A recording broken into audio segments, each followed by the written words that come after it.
refined his approach in all areas ever since. In speaking with some of his teachers and his closest friends, the common thread reinforced over and over is that he is somebody who is enthusiastic, authentic, and humble.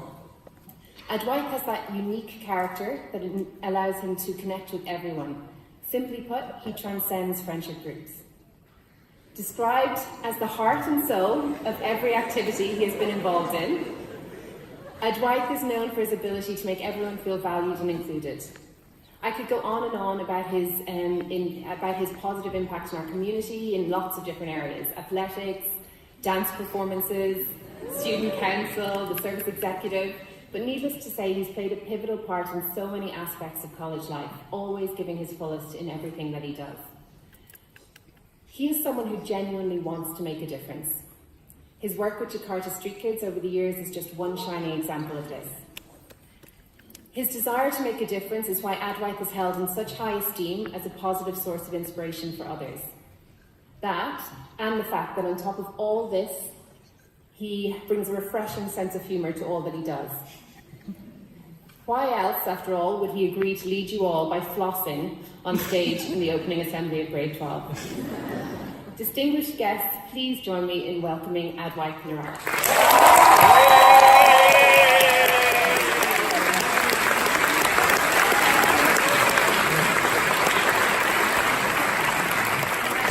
Thank you.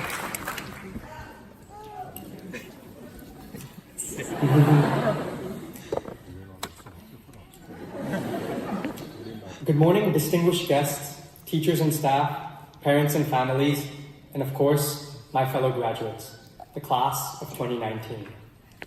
I can't tell you how privileged and honored I am to be speaking on behalf of this year's graduating class. This speech is perhaps the most important thing I've done so far. So I've put into practice all the skills and lessons I've learned during the IB in writing and preparing for this. Thus, like a true IB student, I procrastinated until the last minute. Part of the reason why I was hesitant to start writing this was because I found myself at a loss for words. And why wouldn't I be? Yes. How could I even begin to encapsulate the experiences of these 246 amazing individuals in front of me? For a start, UWC has been a home for us in many ways. And this home is where we have created memories that will last a lifetime. From our gossip sessions at lunchtime with our closest friends, where we snaked our other friends, to experiences as a collective grade, like our Thursday morning meditation and dance sessions, each and every one of us is leaving with cherished and fond experiences.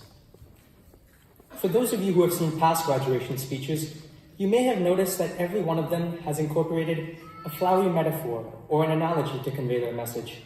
And you may have been wondering, where's my metaphor?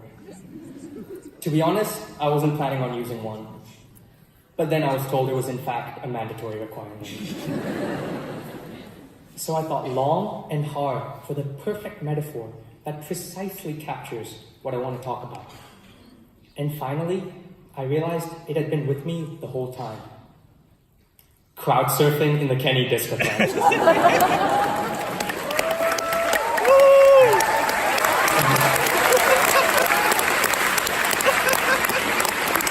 Couchsurfing was not just the most exhilarating thing I've done in my life, but it also illustrates something more meaningful.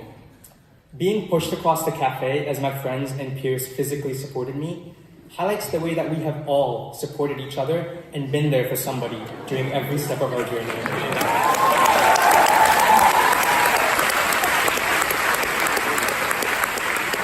And being able to crowdsurf requires the highest levels of trust and faith.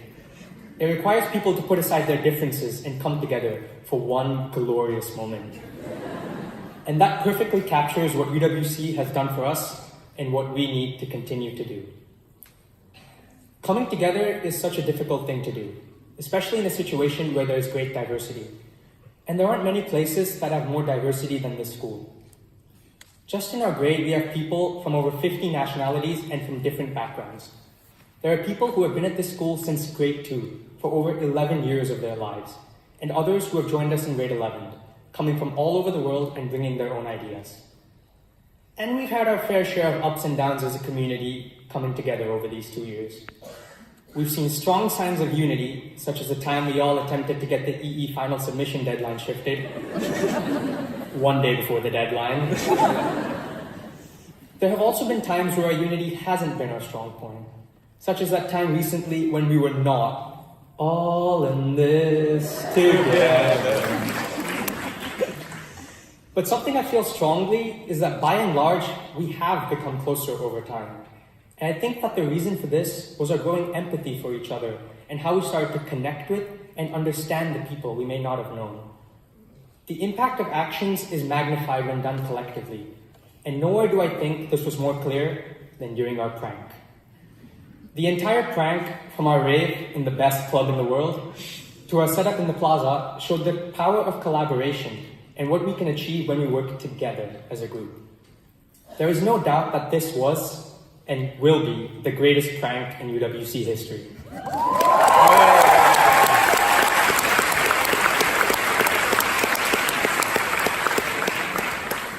And the reason for this was because we did it together.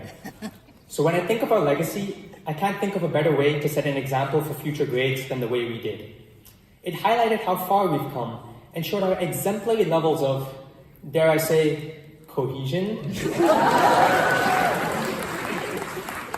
And this spirit of togetherness and unity is what we need to take forward with us.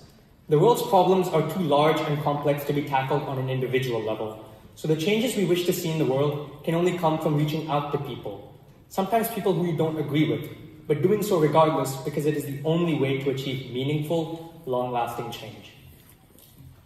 Now, this doesn't mean we all have to agree on everything, but it does mean we have to agree to respect and support each other.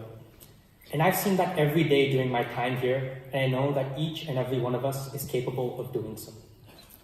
We have a responsibility to bring about this change on behalf of the people who do not have the opportunities we do, and also to those who have guided us and shaped us into the people we are today. And on that note, it's time for a few thank yous. Firstly, a huge thank you to our teachers for many things, more than I have time here to acknowledge. Over these last 2 years, we've not always been the best at handing work in. So thank you for accepting our really bad excuses for extensions. Like the good old, my Turnitin isn't working, to the more sophisticated, submitting a blank document or corrupted file on Turnitin and then saying, my Turnitin isn't working. But on a more serious note, thank you for being more than just teachers. Thank you for being a support system when we needed it and helping us get through some of the toughest times in our life. And thank you for never giving up on us, even when we were ready to give up on ourselves. We are deeply grateful for everything you have done to help us grow, not just as students, but as human beings. We love you all very much.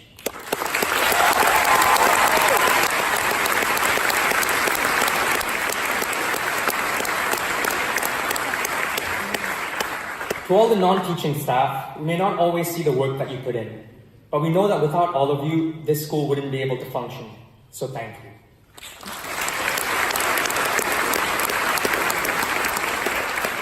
We appreciate every single one of you, from all the admin assistants, especially Cheryl, who has booked and sent numerous calendar invites in these last 2 years, to the lady in the non-line, who always gives me extra paneer.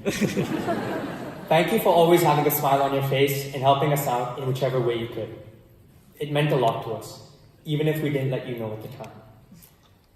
And finally, I'd like to try thanking the most important people in our lives, the ones without whom we wouldn't even be here. The ones who have always been there for us from the very beginning. These are the people that have seen us at our worst and helped us get through the tough times and celebrated with us during our moments of joy. I am, of course, talking about Rebecca and Ted. Just kidding. I'm obviously referring to all the staff at Math Vision Center.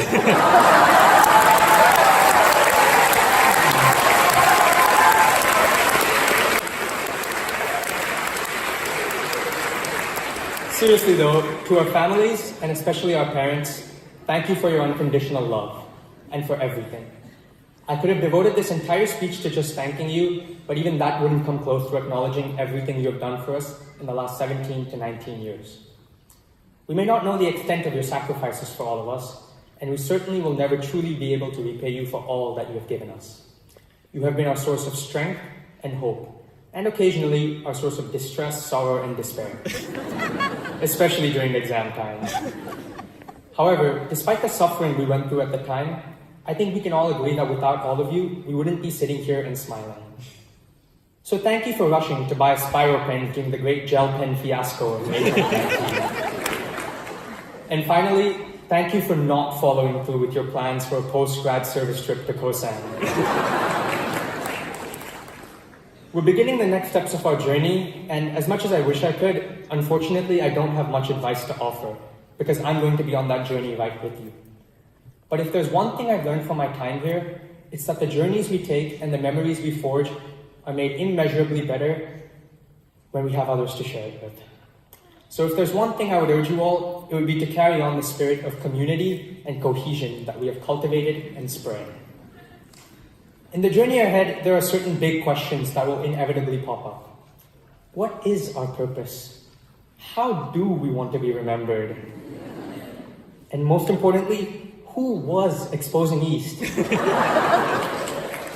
These are big, complicated questions without one right answer, but we can begin to answer it through our actions and with our voices.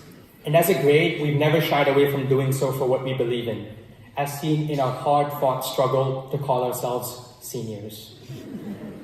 So class of 2019, in conclusion, keep doing what you have always been doing, and everything else will sort itself out. I wish you all the best of luck in everything you do in the future. I love you all, and I will miss you all very much. Thank you.